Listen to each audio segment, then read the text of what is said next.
I loved Saltburn, but I'm biased because, Jacob Elordi and Barry Keoghan. Sorry if I'm butchering his last name. But what I found interesting about the film when I started doing my research is that Saltburn's inspiration was the talented Mr. Ripley. The Talented Mr. Ripley movie adaptation came together after producers secured the rights to Patricia Highsmith's novel of the same name and hired Anthony Minghella, sorry if I'm butchering that as well, to write the screenplay. Initially, Minghella was only meant to write it, but he became passionate about directing the film and eventually got the job after directing The English Patient, which is a film I have no interest in seeing because I do not like romantic war dramas. Anyway, because I'm someone who just can't seem to let stories go sometimes, I not only proceeded to watch The Talented Mr. Ripley, but I then watched the Netflix 2024 TV show Ripley. The Ripley series, a Netflix adaptation of Patricia Highsmith's novel The Talented Mr. Ripley, came together through the vision of writer and director Stephen Zalian? Okay, I think it's Zalian. I'm really struggling with these last names. Okay, Jesus. So, Steven Zalian pitched the series to Showtime before it moved to Netflix. Zalian's approach focused more on the novel's tone and subtleties, so to my knowledge, Ripley, the series, is truer to the book.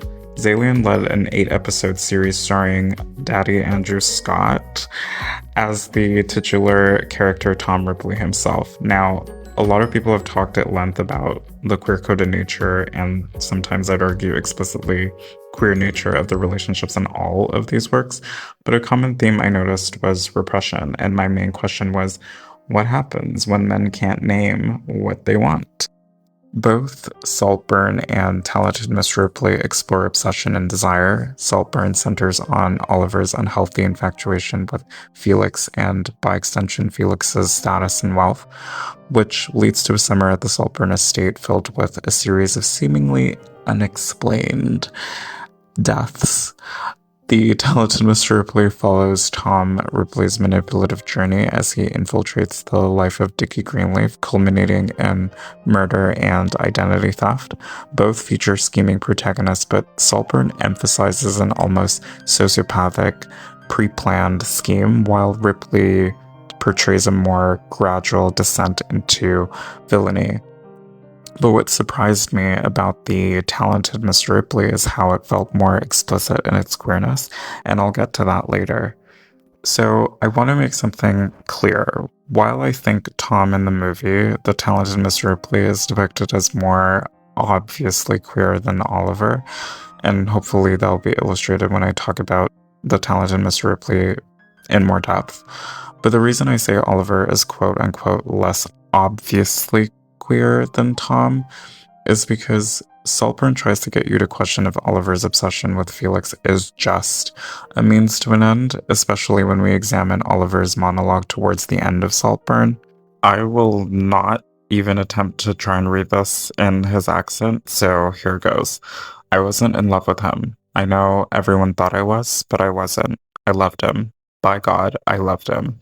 But sometimes I hated him. I hated him, yeah. I hated him. I hated all of you. This feels like there's traces of denial here, a major downplaying of his obsession with Felix, and the denial is an attempt to distance any fondness for Felix from any perceived romantic and sexual attraction. When Oliver says he wasn't in love with Felix, but by God, apparently, he loved him, which, that language carries a lot of emphasis. It's trying to play off Ollie's obsession as, well, everyone liked Felix, he's charismatic, everyone loves him, it's no surprise Ollie does, right? First of all, it's clear that there is a sexual nature to Ollie's interest in Felix. Cue the bathtub scene.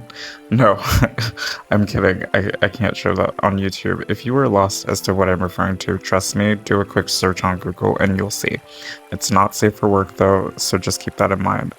But for you, as a man, to want to be in some sort of sexual proximity to another man, so much so that you'd drink his bathwater, to put it very mildly, that's not giving straight.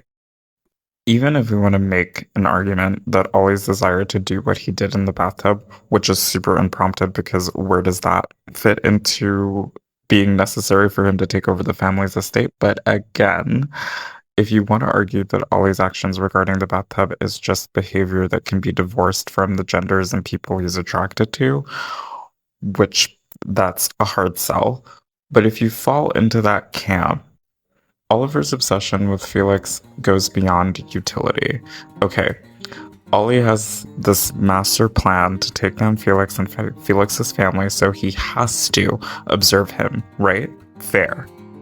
But is it necessary to watch Felix? And I'm censoring this as best as I can for YouTube, but is it necessary for Ollie to watch Felix have his special alone time, if you get what I mean? Where does that fit into your grand plan to quote-unquote eat the rich? So my only conclusion is Ollie receives some level of gratification from just lingering and watching Felix. That's not straight behavior. Also, Ollie hooks up with Farley. Yeah, that's meant to disarm Farley to eventually get him kicked out of Saltburn Pit. There are so many other ways you could try to disarm someone to strategically remove them as a threat. Another moment we're forced to ask, what is this for? I mean, to some degree, when we look at the infamous bathtub scene, the hooking up with Farley, and so many other moments in the film involving Ollie, some part of him has to want these experiences, and that's not giving straight. I think people like Ollie and Tom fit a long tradition of queer-coded, desperate social climbers. They both seem to desire these men for who they are, or perhaps who they think they are, but both Ollie and Tom also want what these men represent. I think Saltburn tries to gaslight the audience a bit more in trying to create an artificial ambiguity around Ollie's longing, but Ollie is repressing real longing for Felix. Surprisingly, Talented Mr. Ripley makes Tom's repressed longing for Dickie a lot clearer, and I say surprisingly given that Talented Mr. Ripley came out in 1999, but I'll get to that. But back to Saltburn. Felix is a lot of things, but he's not leading Ollie on. It's Ollie's longing, which is rooted in a fantasy that reshapes Felix's warmth as potential interest, which, as I've kept saying, that is not giving straight. Tom's queerness is easier to dissect because, again, surprisingly, his queerness is the least repressed, like, when compared to Saltburn and the Netflix series. So Tom in Talented Mr. Ripley is established as a con artist from the jump.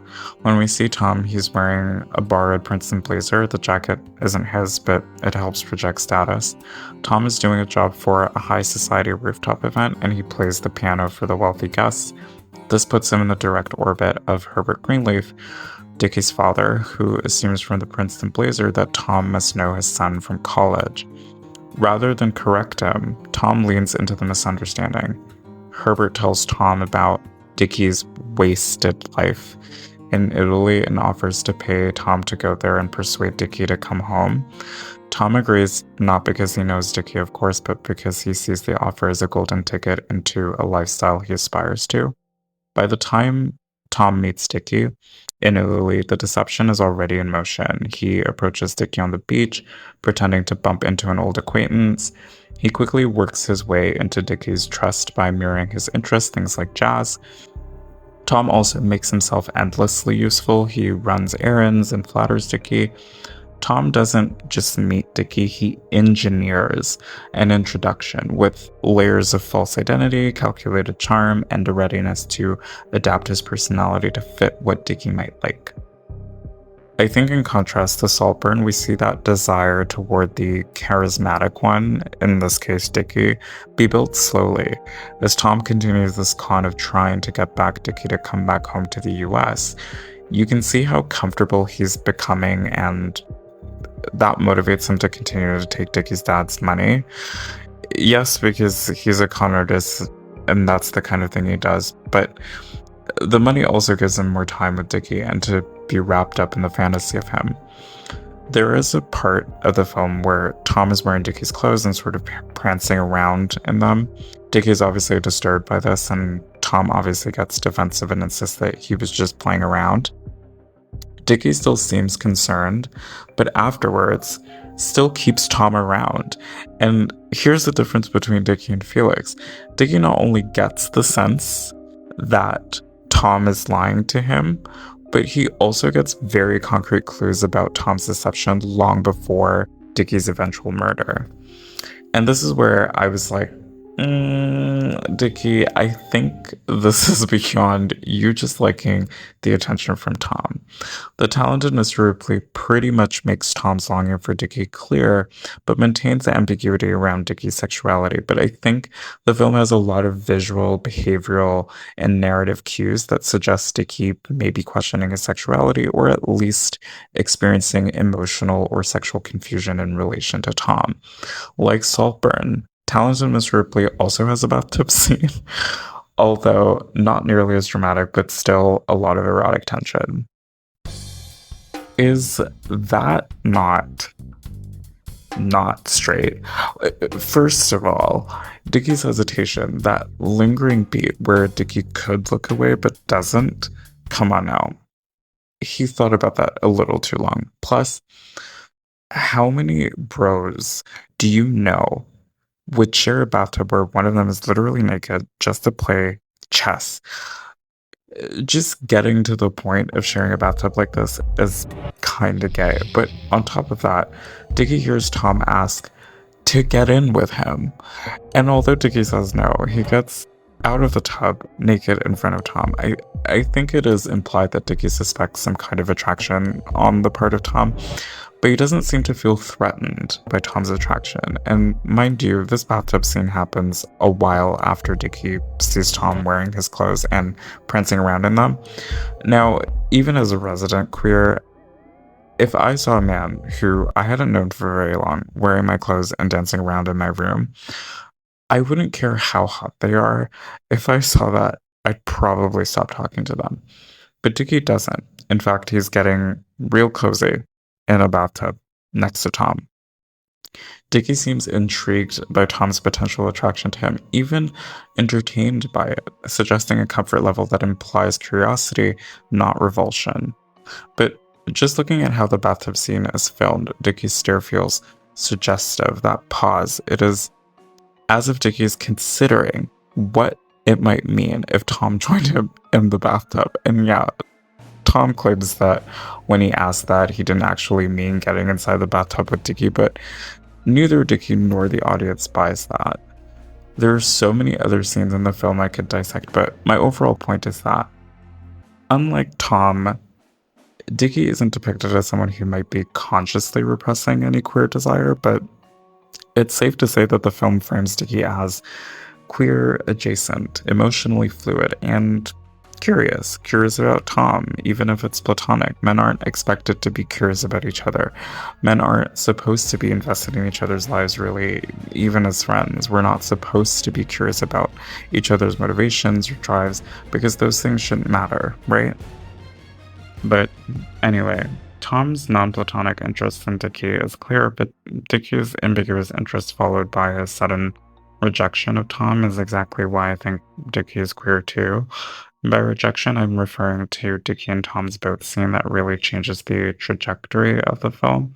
The way his rejection plays out, and I'm the one calling it that based on my interpretation, is Tom and Dickie go to San Remo in Italy. They take a boat ride far, far away from the shore. It's incredibly isolating, and they're the only two people there. That's where Dickie basically tells Tom that it's probably best for them to part ways. It's implied that Dickie has been suspicious of Tom overall. Even in the early stages of their relationship, Dickie gives the sense of someone not fully buying Tom's act, and again, still keeps him around. But what I find interesting is that Dickie takes the time on the boat to tell Tom that he's getting married to his girlfriend, Marge. Okay, so what is all this for? And by this, I mean the little boy's trip to San Remo and going on this boat trip away from everyone and everything, just to tell your bro, your boy.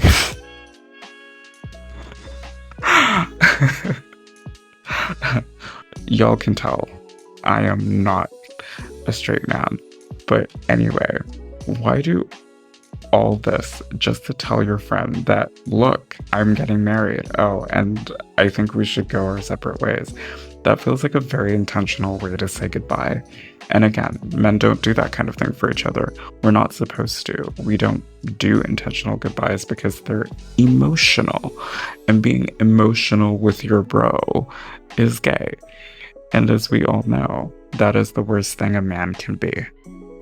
But the boat scene really gives the energy of like, you're a queer man and you find yourself developing a surprisingly close friendship with a straight identifying man. And then there's like a peak where one day you have like a really emotionally charged conversation, or you reach a point in your friendship where there has been an accumulation of emotionally charged conversations.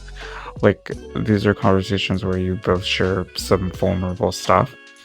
And then shortly after you're ghosted, then they never talk to you again, never say why. Y'all get what I'm saying.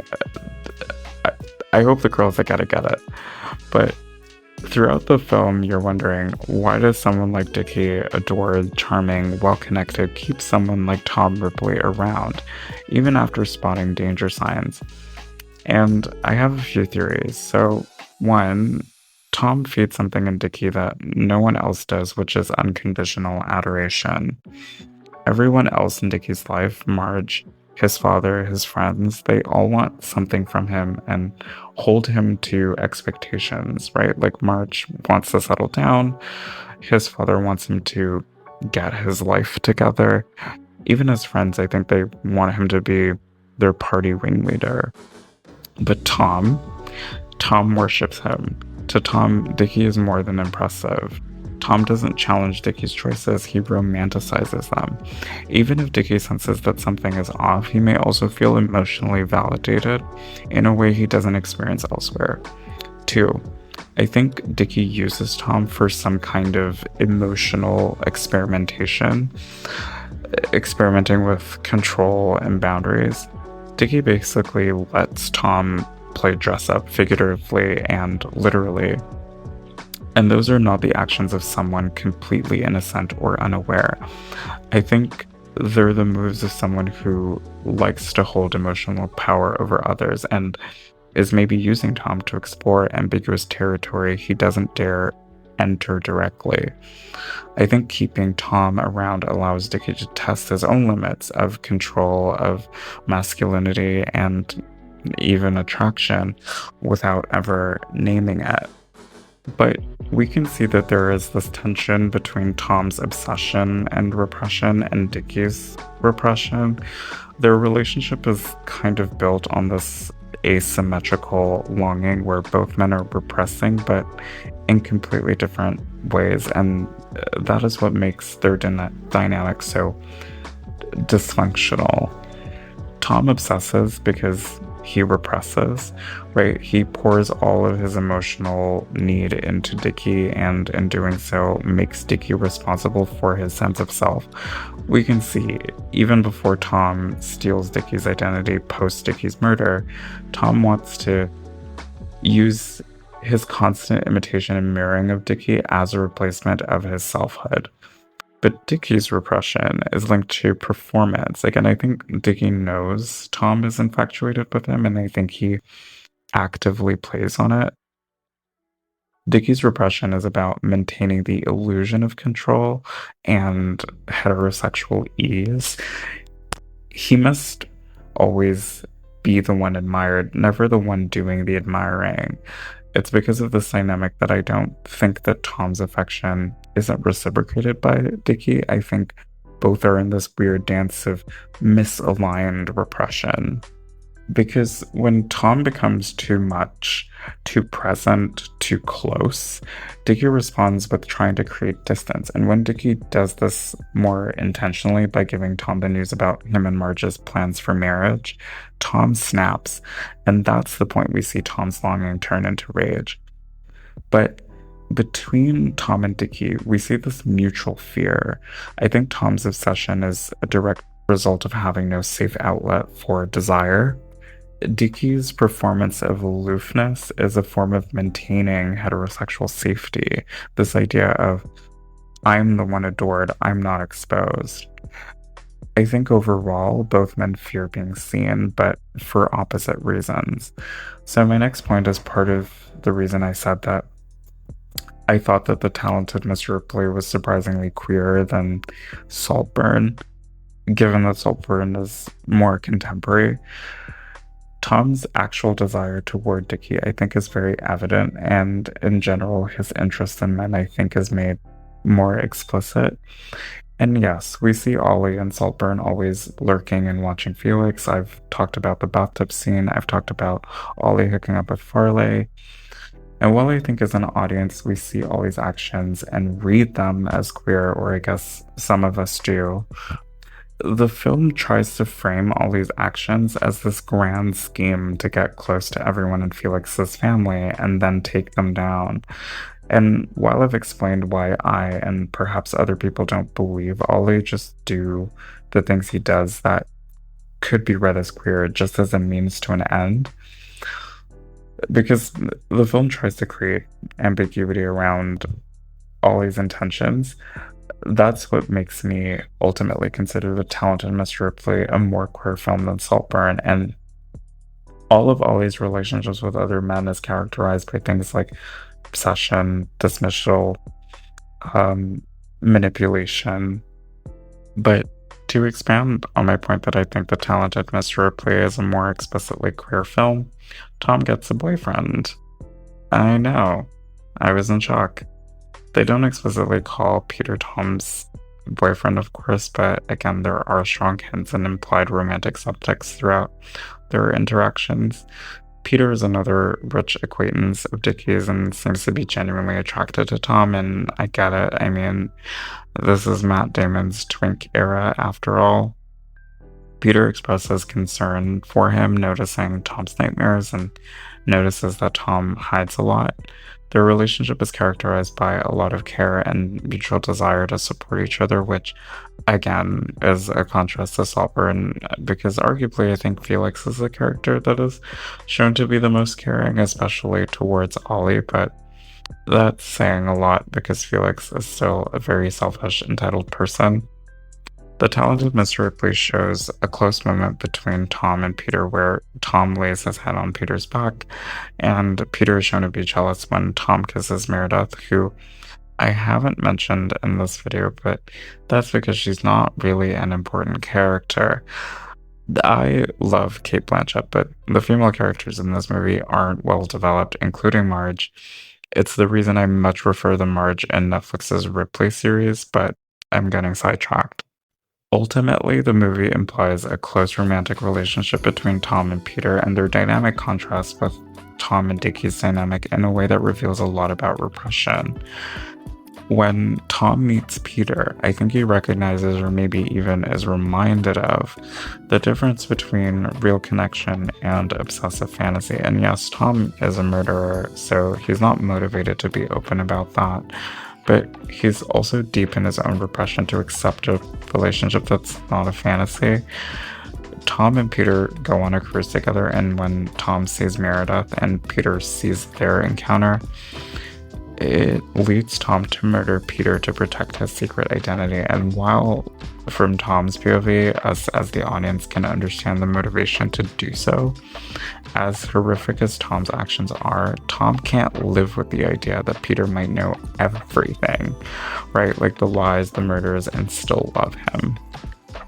But I thought it was interesting that Tom's actions mirror a lot of the actions of men who have an investment in presenting as straight and proceed to harm or perpetuate violence against queer and trans people who they're closely connected to, and the nature of the relationship doesn't have to be romantic or sexual.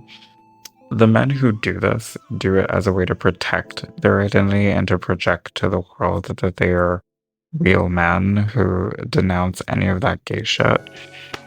We see here that repression just manifests as obsession and desiring what another person represents, but Repression, especially in the context of male desire, can manifest as this misguided protection of masculine identity. Now, I just want to be clear that I'm not trying to reduce Tom's actions as simply protecting his masculine identity, although I think that's part of the motivation for his actions. The fact that he is a murderer does complicate things regarding my repression analysis. I think the same can be said for Ollie and Ripley, the series Tom. But unfortunately, I think we see men justify horrific acts like murder, abuse, assault, in the name of protecting a masculine identity all the time. Additionally, we see cases of other men jump on the bandwagon of supporting men who commit these acts to give each other permission to perpetuate harm. Both Tom's from the series and the movie, and Ollie's violent acts could be read as extreme manifestations of repressed identity conflicts, this tension between socially mandated masculinity and internal desires or attractions that contradict the masculine ideal. Instead of processing these conflicts openly, repression forces them underground. By overcompensating with hypermasculine, controlling, or violent behaviors, whatever is being repressed is masked under a performance of dominance. Murder, or abuse in this case, becomes a grotesque way of both protecting a public facade and avoiding the private confrontation with one's own vulnerability or difference.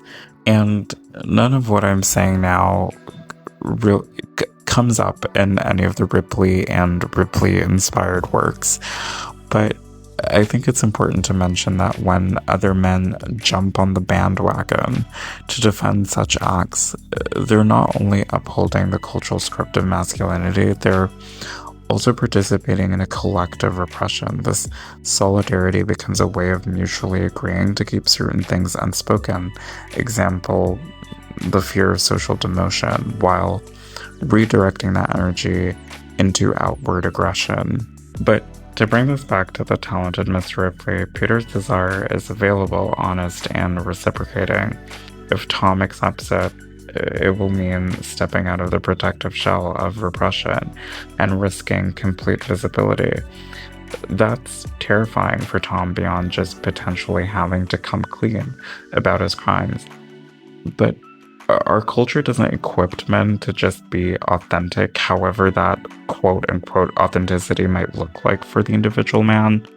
For a lot of men, the performance of strength, status, wealth, and the list goes on, takes precedence over what that man might want for himself.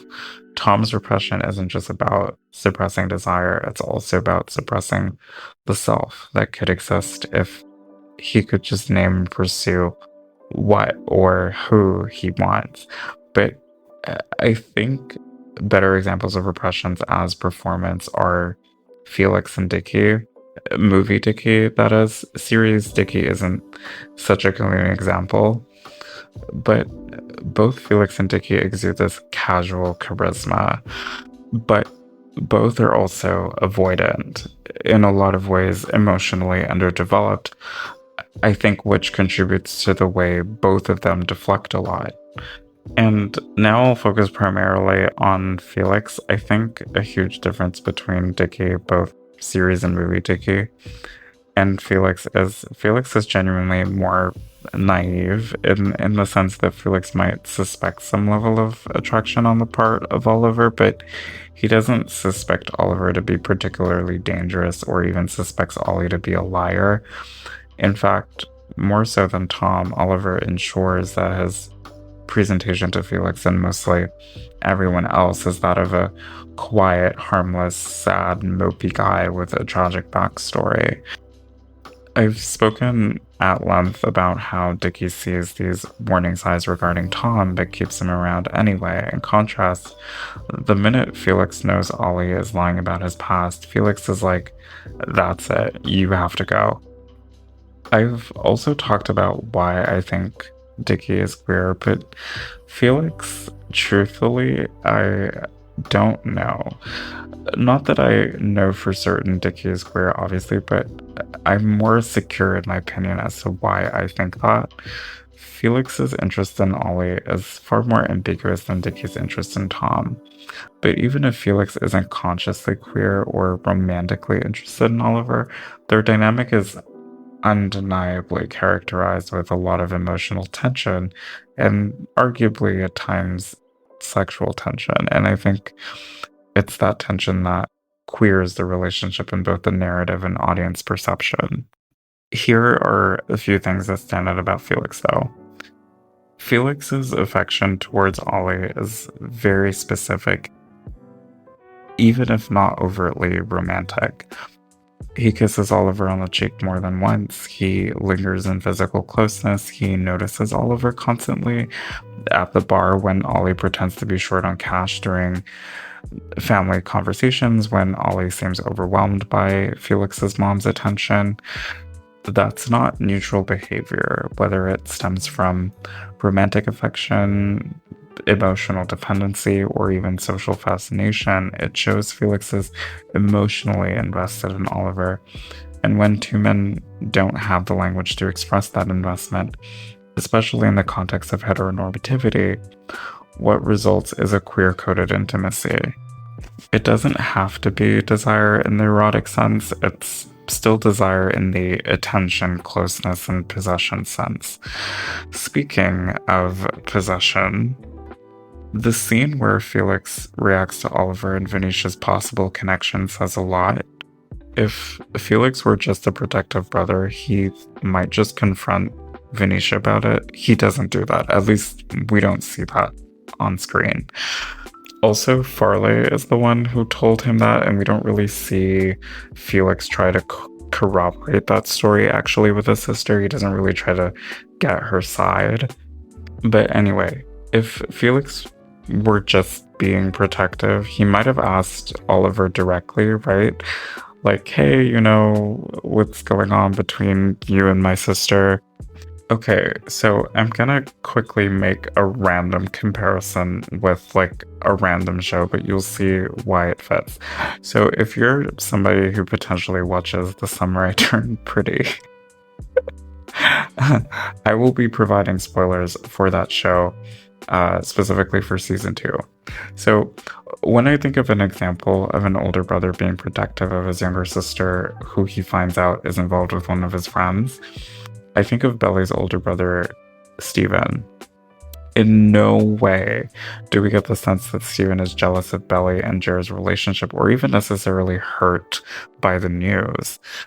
Even though Stefan's reaction could be described as explosive, his reaction is concern because 1, he knows his sister, and 2, he knows Jared, and obviously doesn't think they'd be a good match.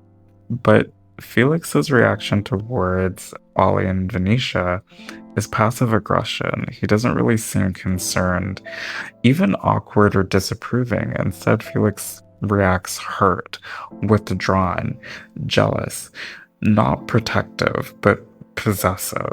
There's subtext here. You're mine. I brought you here. You belong with me. Even if Felix isn't consciously queer, his idea of emotional loyalty mimics romantic territory. He doesn't say Oliver is his, but he does act like it. There's also a lot of lingering looks between Felix and Ollie.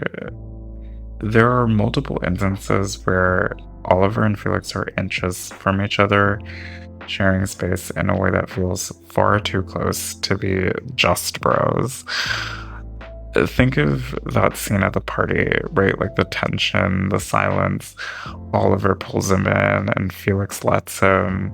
Their eyes don't look away. In heteronormative logic, that's the moment where the straight man recoils. Felix doesn't. And I think that kind of dynamic is inherently queer. And I mean that beyond sexual identity. I'm referring to a kind of emotional proximity that doesn't conform to masculine norms of detachment. And when I compare Dickie and Felix, Dickie flirts with the power he holds over Tom, but Felix seems less self aware. Again, he might suspect some kind of attraction on the part of Oliver, but he doesn't try to use that to his advantage. We can argue that Dickie's performance of any emotional specialness toward Tom could just be because he likes the attention, but I don't think we get that sense from Felix toward Oliver. I think it's a lot clearer that Dickie suspects Tom's desire. Felix might suspect Ollie's desire, but I think it might be a pretty low-grade suspicion. Like the kind of thing you think about sporadically, but then you think about it again and you're like, yeah, maybe not. I think in that sense, that's what makes Felix feel more innocent and also just more emotionally vulnerable when he learns the truth about Oliver. In Dickie's last moments with Tom, he's actually really belligerent and he says some very unkind things to Tom. Someone could make the argument that Dickie responds to Tom the way he does because he's provoked by Tom, but really, Tom was calling him out. And Dickie's response to Tom calling him out is to hit Tom and tell him he gives him the creeps.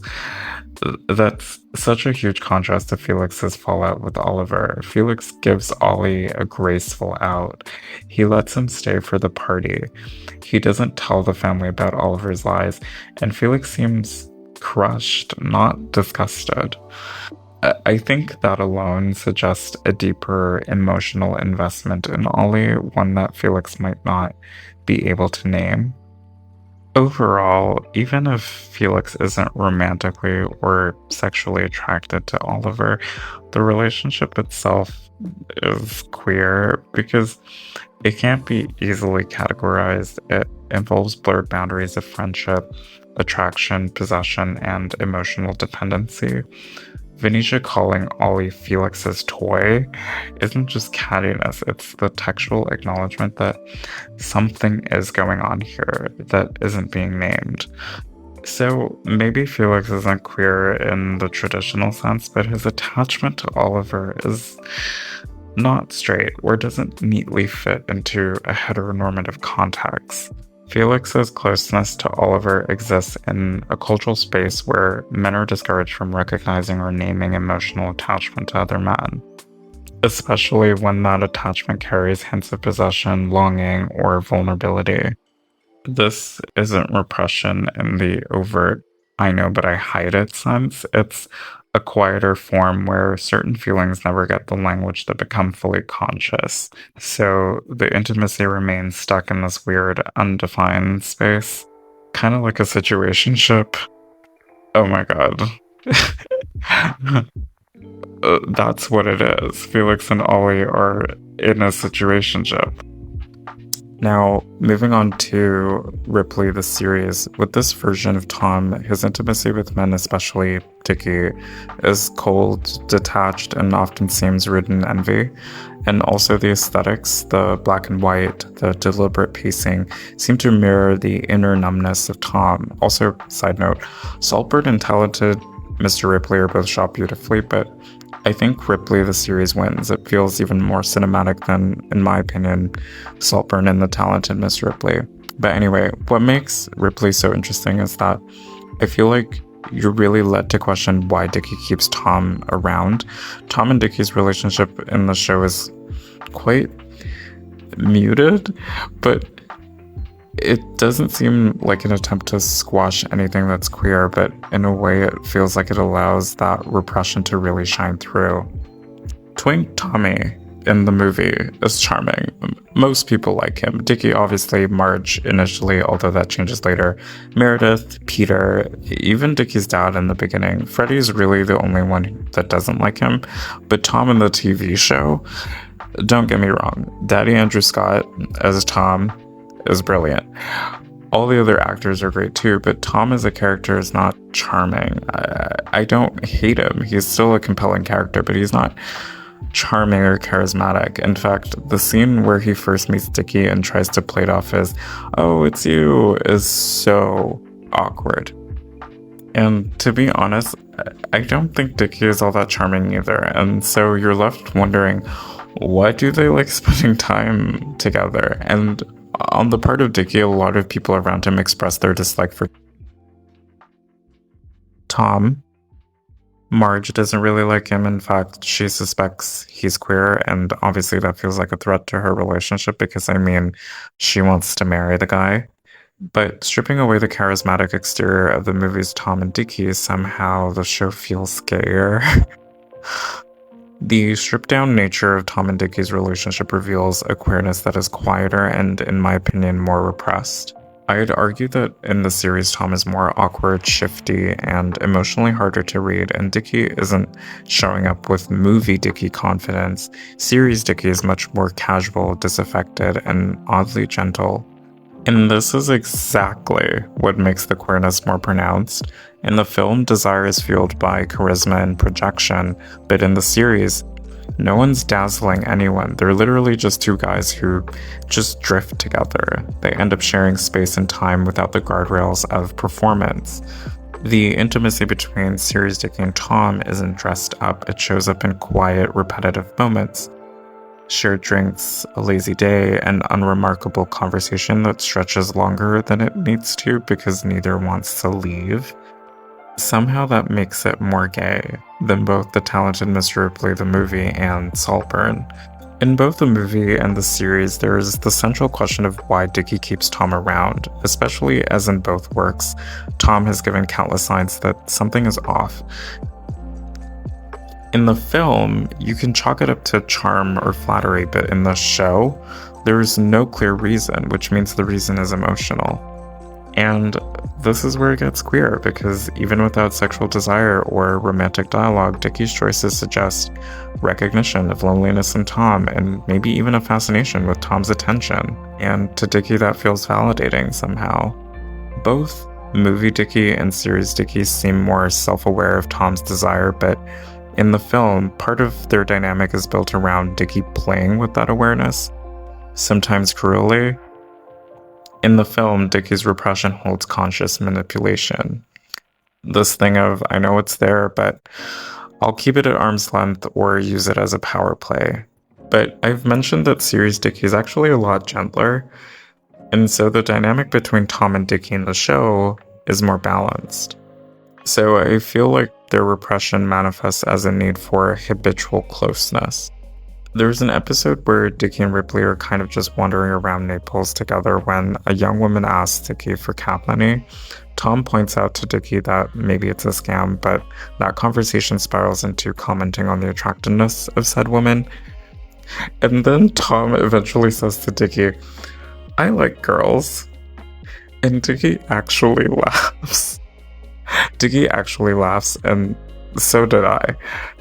But the implication there is Tom can convince us he's an excellent con artist, but he cannot convince us he is straight.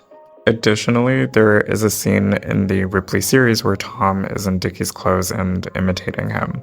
Dickie catches him and is obviously concerned, but not angry. In the series, they have a slightly more in-depth conversation about it, where Dickie flat out says, "I'm not queer."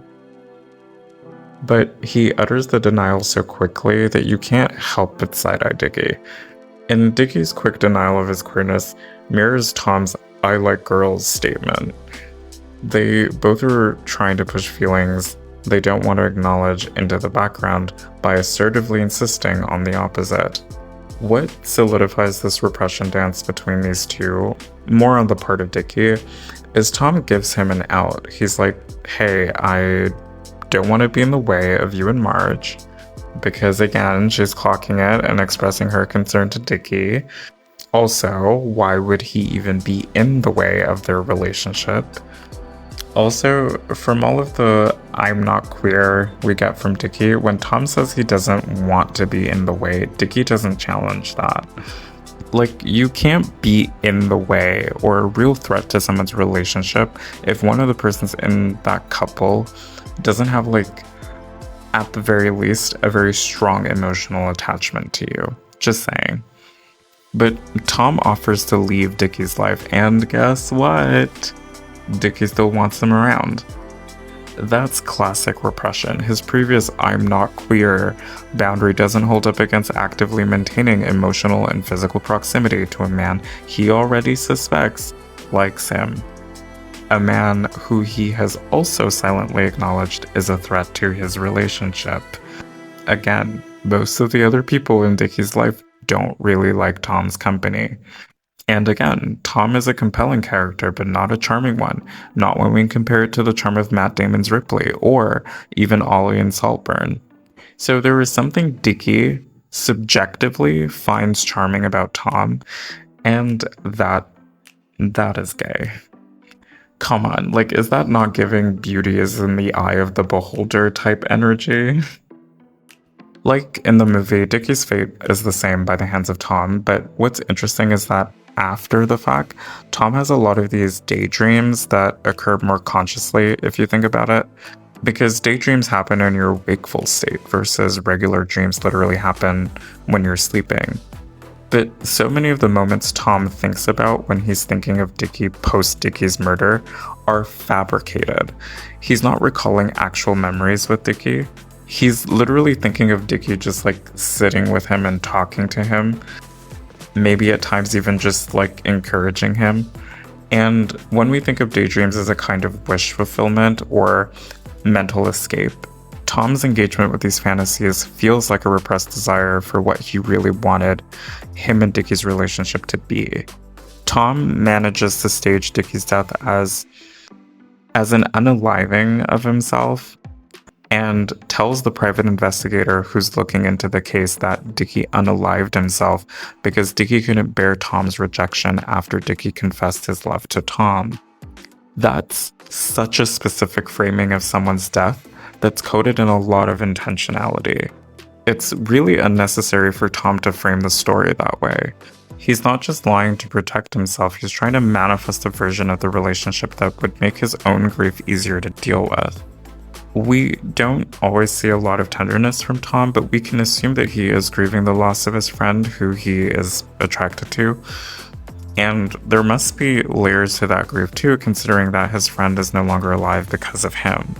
The overarching reason I think Ripley the series is gayer than The Talented Mr. Ripley and Saltburn combined is how well I think the writers capture queer repression. A lot of queer narratives often present an object of desire as very flashy, charming, the person that everyone likes. But I think a lot of times queer desire plays out in ways that are a lot more muted.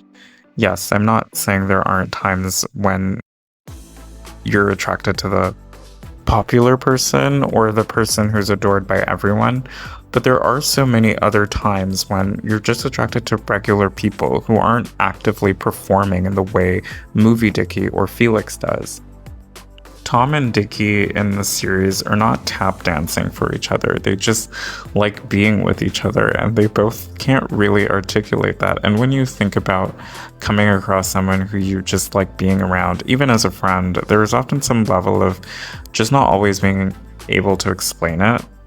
Especially when you end up liking people who feel almost diametrically opposed to you.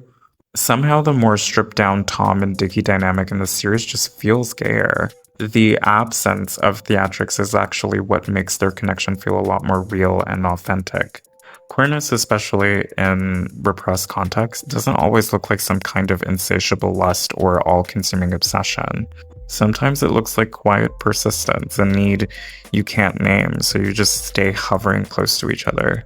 Again, if we think about our own attraction to people, or at the very least when we develop strong emotional attachments to others, a lot of the times it's not characterized by anything really special. You just like the person. They don't have to do anything special, you just like them.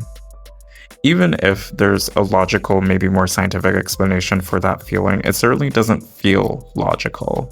And I think that's what we see here with Tom and Dickie in the TV show. A performance of desire that's a lot more silent. But what makes Ripley the series in some ways more horrifying is that in Mingella's version, Tom may end up in tragic intimacy with Peter, but we see that version of Tom explore some kind of reciprocal intimacy. In Saltburn, we see Ollie explore intimacy with other people like Venetia and Farley. In Netflix's Ripley, Tom doesn't allow himself intimacy at all. That is its own form of horror. Ripley, the TV show, shows us what happens when we stay in repress mode. It shows what life can look like categorized by only repression, when repression basically replaces desire. And what I find really interesting is repression isn't just the denial of desire. In all three works, it's the foundation of violence. In all three, the person who desires is destroyed emotionally or physically. The person desired suffers for being unknowable or too distant. And maybe this isn't the neatest conclusion, but we see in our experiences with a lot of men across romantic and sexual orientations, how we become at risk of violence from other men when there is something about us they desire that they can't have. I don't mean this in just the sense of desiring another person, although the denial and repression of desire for other people certainly contributes to a lot of violence perpetrated by men. But what I'm getting at is this. A lot of men desires things about other people that are symbolic. So power, status, freedom. When those symbols feel out of reach, they can become fuel for violence. Violent incels blame women for restricting intimacy. Men attack femme-presenting queer men and AMAB people because their very existence exposes a different way of being, one that doesn't contort itself to the exhaustion of masculine performance. Under cis-heteronormative patriarchy, violence is often the price of keeping certain desires unnamed, the desires that threaten the myth of the real man. So repression becomes the default survival tactic. And I keep coming back to this question, how much of this, in fiction and in life, would stop if men could simply say, I want what I want? Not because it's manly, not because it fits the masculinity script, but just because the desire is true. You don't have to pursue every desire, and some aren't worth pursuing. But the second you can name it, you stop letting repressed desires self-distort and fuel harm. Naming it is the first act of freedom.